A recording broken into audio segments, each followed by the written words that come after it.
Okay, अच्छा clear अगर हो गया तो that is well and good. आप लोगों ने क्या करना, देखिए इसकी ना डायग्राम की आप लोग प्रैक्टिस करिएगा। ये जो नॉर्मल गुड इंफीरियर गुड मैंने आपको बताया ना decomposition, because this is important. ये जब तक आपको क्लियर नहीं होगा फिर आप लोग आगे नहीं आप लोगों को समझ में आएगा, ठीक है। इसके थ्रू फिर हम ग्रॉस और नेट सब्स्टिट्यूट के भी मैं आप लोगों को जो है वो एक्सप्लेन कर दूँगी। अच्छा, अब ये आपका थर्ड जो केस है दैट इज,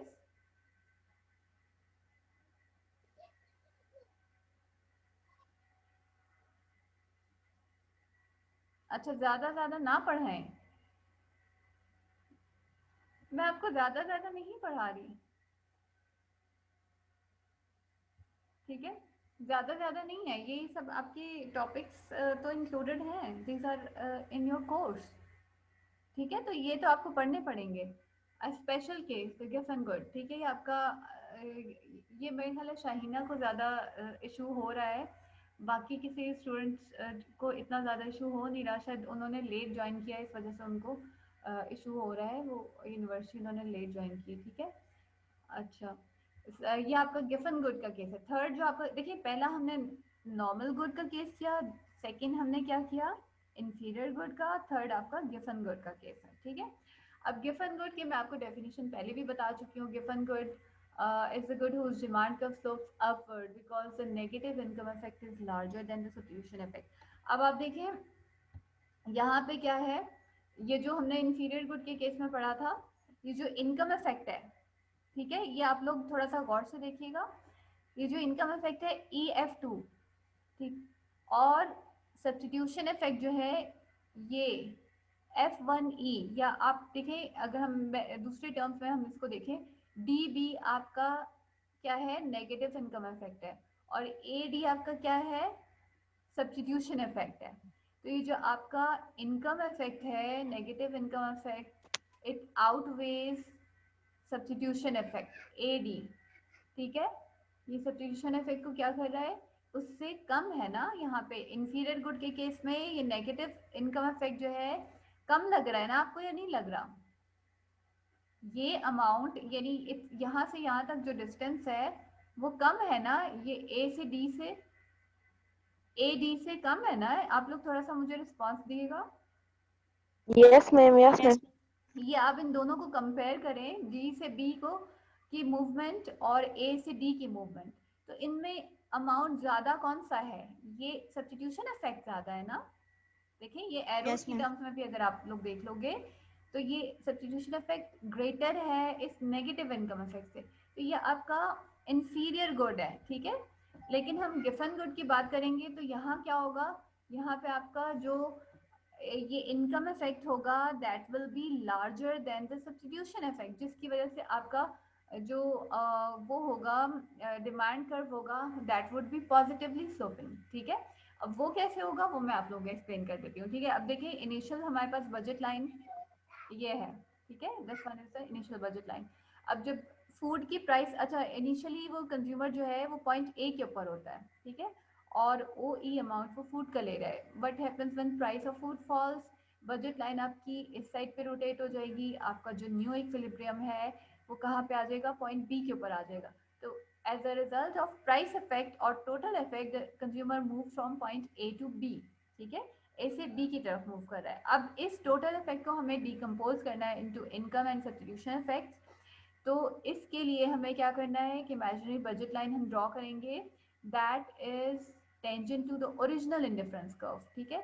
ये जो आपके पास U1 था ओरिजिनल इंडिफरेंस कर्व के ऊपर टेंजेंट होगी, ये लाइन हमने इस वजह से इसको ड्रॉ किया है, तो ये लाइन डी के ऊपर जो है टेंजेंट हो गई है, ठीक है। अब यहाँ हम देखते हैं कि हम अब डिकम्पोज कर लेते हैं सब्स्टिट्यूशन और इनकम इफेक्ट्स में। अब ये जो ए से डी की तरफ मूवमेंट हुई है, दिस इज क्या होगी, है आप लोग बता सकते हो मुझे, ए से डी मूवमेंट जो है वो क्या है, इनकम इफेक्ट है सब्स्टिट्यूशन इफेक्ट है, A to D. Income effect. This is substitution effect. देखिए मैंने आपको बताया ना, एक ही इंडिफरेंस कर्व के अलोंग जब हम मूव कर रहे हैं एक से दूसरे पॉइंट की तरफ, ये आपका सब्स्टिट्यूशन इफेक्ट होता है, ठीक है, क्लियर। जब एक ही इंडिफरेंस कर्व के अलोंग हम मूव करें ना, हमने लाइन ड्रॉ की है, तो ये उसी इंडिफरेंस कर्व के दूसरे पॉइंट पे कोई एक और पॉइंट आ गया ना। पहले तो इनिशियली हमारे पास ये पॉइंट था, लेकिन हमने जब ये इमेजिनरी लाइन ड्रॉ की है कंज्यूमर को कंपनसेट करने के लिए, कंपनसेट किया है ना हमने। देखिए फूड की प्राइस कम हो गई है। अब फूड की प्राइस कम होने की वजह से एक इफेक्ट आपका क्या, सब्स्टिट्यूशन इफेक्ट प्रोड्यूस हुआ है ना। सब्स्टिट्यूशन इफेक्ट आपको क्या बताता है कि जो रिलेटिवली चीपर गुड है कंज्यूमर्स को ज़्यादा लेगा, और जो रिलेटिवली डियरर गुड है क्लॉथिंग, वो कंज्यूमर्स की क्वांटिटी को कम कर देगा। तो क्या होगा, आप देखोगे कि ये पॉइंट, सब्स्टिट्यूशन इफेक्ट का पॉइंट हमेशा इस ओरिजिनल पॉइंट से नीचे लाई कर रहा होगा, मतलब इस साइड पे लाई कर रहा होगा। ठीक है, यानी इसका क्या मतलब है, अगर इन केस ऑफ फूड हम मतलब एक्स और वाई, ठीक है, एक्स की प्राइस को अगर हम कम कर रहे हैं, इसके यहाँ पे हम फूड की प्राइस को कम कर रहे हैं ना, तो ए से डी जो मूव एक ही इंडिफरेंस कर्व के अलोंग, जब हम यहाँ से यहाँ एक से दूसरे पॉइंट की तरफ मूव कर रहे हैं, वो क्या होगा, वो सब्स्टिट्यूशन इफेक्ट होता है। ठीक है, क्योंकि कंज्यूमर ने रिलेटिवली जो चीपर गुड है उसको ज़्यादा ले रहा है और रिलेटिवली डियर गुड को कम ले रहा है। ठीक है, तो इस वजह से ये आपका ए से डी मूवमेंट जो है वो सब्स्टिट्यूशन इफेक्ट है, ये आप लोग देख सकते हो EF2। अब क्या हुआ है, अब इनकम इफेक्ट हमें शो करना है। ठीक है, इनकम इफेक्ट शो करने के लिए जैसे देखें जब कंज्यूमर की इनकम इंक्रीज होती है तो उस चीज़ की क्वांटिटी भी इंक्रीज होती है, लेकिन मैंने आपको बताया था इंफीरियर गुड के केस में नेगेटिव रिलेशनशिप होता है इनकम और क्वांटिटी में। ठीक है, तो अब इनकम इंक्रीज होने के साथ उसने क्या किया है, फूड की कंजम्पशन को उसने कम कर दिया है। क्योंकि आप देखें वैसे तो क्या होता है कि इनकम इंक्रीज होने के साथ कंजम्पशन को ज़्यादा करेगा ना, बट ये इंफीरियर गुड है तो इनकम इंक्रीज होने के साथ उसकी फूड की कंजम्पशन को वो कम कर रहा है। ये आप कैसे देख सकते हैं, डी से बी की तरफ मूवमेंट, क्योंकि प्राइस फॉल, फूड की प्राइस जब कम हुई है, ठीक है, फूड की प्राइस कम होने के साथ इनकम इफेक्ट कैसे प्रोड्यूस होगा, कि फूड की प्राइस कम हुई है, ठीक है, लेकिन कंज्यूमर जो है वो he will feel himself richer than before. अरे एक फूड की प्राइस कम हुई है, ठीक है, तो उसको ये लगेगा उसकी परचेजिंग पावर ऑब्वियसली पहले से ज़्यादा हो गई है, he has become richer than before. तो बट क्योंकि ये इंफीरियर गुड है फूड, तो वो उसकी कंजम्पशन को क्या कर देगा, कम कर देगा ना, ये इंफीरियर गुड है, इस वजह से इसका इनकम इफेक्ट जो होगा नेगेटिव होगा। ठीक है, और नेगेटिव इनकम इफेक्ट कैसे हो सकता है, हमने पहले तो उसकी इनकम को कम कर दिया, यहाँ से यहाँ हमने ये लाइन शिफ्ट किया है ना, ठीक है, इनकम कम करिए, बट अगर हम उसको ये इनकम रिटर्न कर दें तो ये वापस डी से बी की तरफ मूव कर जाएगा ना। ठीक है, लेकिन अब क्या होगा, ये इनकम इफेक्ट नेगेटिव प्रोड्यूस है कि इनकम इंक्रीज होने के साथ उसने फूड की कंजम्पशन को कम कर दिया है, तो ये डी से बी की तरफ मूवमेंट क्या है, this is income effect, negative income effect. ठीक है, ये आप लोग इस एरो के थ्रू भी देख सकते हो, F2 F1 जो है ये नेगेटिव इनकम इफेक्ट प्रोड्यूस हुआ है। अच्छा, अब अगर आप लोग कंपेयर करो, देखिए यहाँ भी नेगेटिव इनकम इफेक्ट है, इससे पिछले केस में भी आप लोग कहोगे नेगेटिव इनकम इफेक्ट था। ठीक है, ये इंफीरियर गुड के केस में, लेकिन यहाँ क्या हुआ है, यहाँ अगर आप लोग कंपेयर करो सब्स्टिट्यूशन इफेक्ट और इनकम इफेक्ट को, तो सब्स्टिट्यूशन इफेक्ट EF2 है या AD है। ठीक है, और इनकम इफेक्ट क्या है, F2 F1 है या BB है। तो अगर आप लोग इसमें से मुझे बताओ कि ग्रेटर कौन सा इफेक्ट है, इनकम इफेक्ट है या सब्स्टिट्यूशन इफेक्ट है।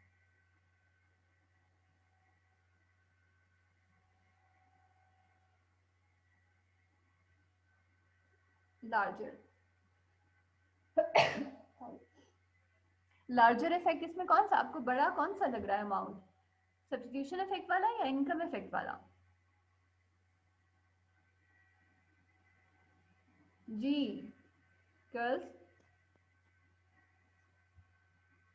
Income effect.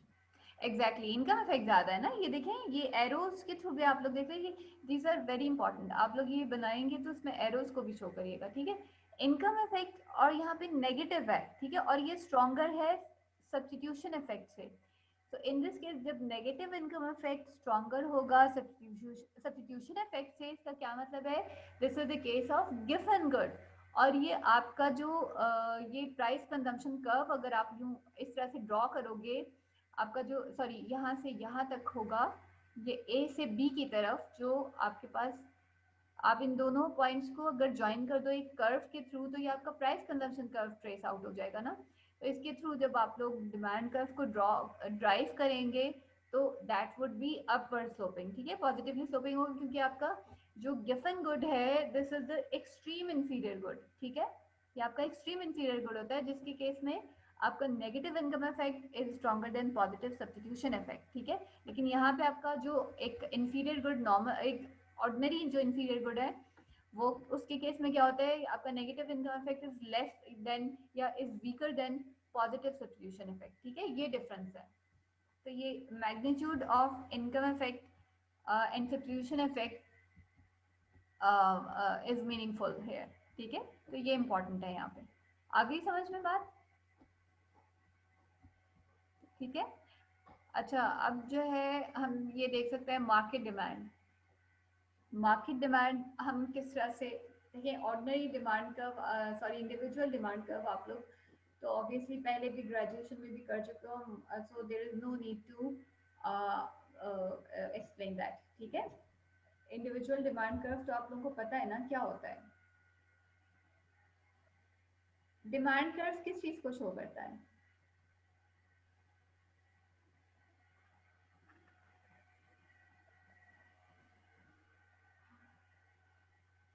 डिमांड कर्व क्या शो करता है? मैम मार्केट में किसी चीज को जब हम लेंगे लोगों की डिमांड जितनी ज्यादा होती है उसी चीज को शो करती है। अच्छा, ठीक है, सही है। देखिए, डिफरेंट प्राइसेस के ऊपर कंज्यूमर जो है वो कितनी क्वांटिटीज गुड की ले रहा है, this is shown by the demand curve, ठीक है। इंडिविजुअल डिमांड कर्व आपको ये शो करता है ना, एक इंडिविजुअल डिफरेंट प्राइसेस के ऊपर कितनी डिफरेंट क्वांटिटीज वो ले रहा है उस गुड की, this this is shown by individual demand curve, ठीक है। अब उन मार्केट के अंदर सिर्फ एक ही कंज्यूमर तो नहीं होता ना, बहुत सारे कंज्यूमर होते हैं ना मार्केट के अंदर। ऑब्वियसली हम जो है डिमांड कर्व को सम अप भी कर सकते हैं, ठीक है। हम डिमांड कर्व को क्या कर सकते हैं, हम सम अप भी कर सकते हैं हॉरिजॉन्टली। तो हमारे पास मार्केट डिमांड कर्व आ जाएगा। तो मार्केट डिमांड कर्व को आप डिफाइन कैसे कर सकते हो, यहाँ पे इसकी डेफिनेशन आपको दी हुई है, curve relating the quantity of a good that all consumers in a market will by two it's price. तो मार्केट डिमांड कर्व आपको क्या बताता है कि डिफरेंट प्राइसेस के ऊपर जो बहुत सारे कंज्यूमर्स उस कमोडिटी को ले रहे होंगे वो आपका मार्केट डिमांड कर्व आप रिलेट कर दोगे, ठीक है, प्राइसेस को क्वांटिटीज के साथ। और कितनी क्वांटिटीज, डिफरेंट जो इंडिविजुअल्स हैं, डिफरेंट जो कंज्यूमर्स हैं। अभी इस यहाँ from individual to market demand, suppose अभी सिर्फ आप लोग ये कंसिडर करें फर्स्ट टू कॉलम्स, ठीक है, अभी इनको ना देखें, अभी हम इन टू कॉलम्स को कंसिडर कर लेते हैं। सपोज गुड की प्राइस $1 है, उस पर इंडिविजुअल ए जो है वो कितने यूनिट्स ले रहा है, 6 यूनिट्स ले रहा है, ठीक है। उसके बाद जब प्राइस इंक्रीज हो जाती है तो इंडिविजुअल ए की कंजम्पशन को कम कर देता है, 6 से 4 यूनिट्स हो जाता है। And with the further decreases और further fall in price the consumer increases the consumption, sorry decreases the consumption, ठीक है। 2 से 3, 4 एंड 5 ये 4, 2, 0, 0 कर देता है इंडिविजुअल ए, ठीक है। तो ये तो एक इंडिविजुअल का डिमांड कर्व हो जाएगा। जब आप इसको ड्रॉ करोगे, आप प्लॉट करोगे ना पॉइंट प्राइस वाई एक्सिस पे और एक्स एक्सिस पे, आप ये क्वांटिटीज हो गई, आपका इंडिविजुअल डिमांड कर्व हो जाएगा एक कंज्यूमर का। लेकिन हमारे पास मार्केट में एक से ज्यादा कंज्यूमर्स मौजूद होते हैं, ठीक है, बहुत ज्यादा होते हैं। तो ये आपके पास एक से ज्यादा, सपोज यहाँ पे 3 कंज्यूमर्स है मार्केट के अंदर, ए बी सी, ठीक है। तो हर कोई डिफरेंट क्वांटिटीज ले रहा होगा ना, सबकी क्वांटिटीज एक जैसी नहीं हो सकती बट सेम भी हो सकती हैं कुछ लोगों की। यहाँ पे आपको डिफरेंट शो की हुई है। $1 प्राइस के ऊपर इंडिविजुअल ए 6 यूनिट्स ले रहा है, इंडिविजुअल बी 10 ले रहा है, इंडिविजुअल सी 16 ले रहा है, ठीक है। तो अब इस $1 के ऊपर अगर हम मार्केट डिमांड को कैलकुलेट करें, वो हम कैसे कर सकते हैं, 6 + 10 + 16, ठीक है। इन सबको आप ऐड करोगे तो आपके पास क्या आ जाएगा, मार्केट डिमांड आ जाएगी। इसी तरह से $2 के ऊपर ये 4 + 8 + 13 हम करेंगे तो आपके पास 25 आ जाएगा, ठीक है, एंड सो ऑन। तो हर प्राइस के ऊपर आप लोग क्या करोगे, इन जो इंडिविजुअल डिमांड्स हैं, इंडिविजुअल ए बी और सी की, उन सबको हम ऐड कर लेंगे तो आपके पास ये मार्केट के यूनिट्स आ जाएंगे, मार्केट डिमांड, ठीक है। तो ये आपके पास हो गया।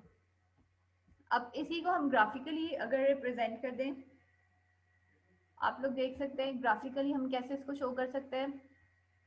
ये आपका इंडिविजुअल ए का डिमांड कर्व था, ठीक है। ये आपने डिफरेंट इसके यूनिट्स के साथ इसको जो है वो प्लॉट करके और इसको ट्रेस आउट किया था, तो ये आपका डिमांड फॉर इंडिविजुअल ए था, ठीक है। जैसे इंडिविजुअल बी का डिमांड कर्व, सी का डिमांड कर्व, उसके बाद मार्केट डिमांड कर्व अगर हम देखेंगे तो आप लोग कैसे करोगे, हर प्राइस के ऊपर मतलब जितनी क्वांटिटीज थी उन सबको आपने ऐड किया, ठीक है। 4 + 10 + 16, इन तीनों को आपने ऐड किया तो आपके पास कितना आ गया था, 32 आ गया था, ठीक है। Oh sorry, $1, I am so sorry, ठीक है। $1 के ऊपर आपके पास कितना था, 4, इंडिविजुअल ए की डिमांड कितनी थी, 4 यूनिट्स थी। इंडिविजुअल बी की डिमांड कितनी थी, 10 थी। इंडिविजुअल सी की डिमांड कितनी थी, 16 थी, ठीक है। इन सबको आप ऐड कर लोगे तो क्या हो जाएगा, आपके पास टोटल कितना आ गया था, 32, ठीक है। तो ये आपने एक पॉइंट यहाँ पे प्लॉट कर दिया 32 पे, ठीक है। उसके बाद फिर प्राइस इंक्रीज हुई है, क्वांटिटीज ऑब्वियसली डिक्रीज हो गई हैं, तो जितनी क्वांटिटी वो ले रहा है उसके ऊपर आप लोग सब प्लॉट करके और फिर जितना टोटल आया था आपने यहाँ पे मार्केट डिमांड $2 के ऊपर कितनी आई थी, 25 आई थी, ठीक है। 25 पे आपने ये प्लॉट कर दिया, देखिए 25 यहाँ पे $2 पे, ठीक है। एंड 3 पे सो ऑन 18 आ गया, एंड सो ऑन।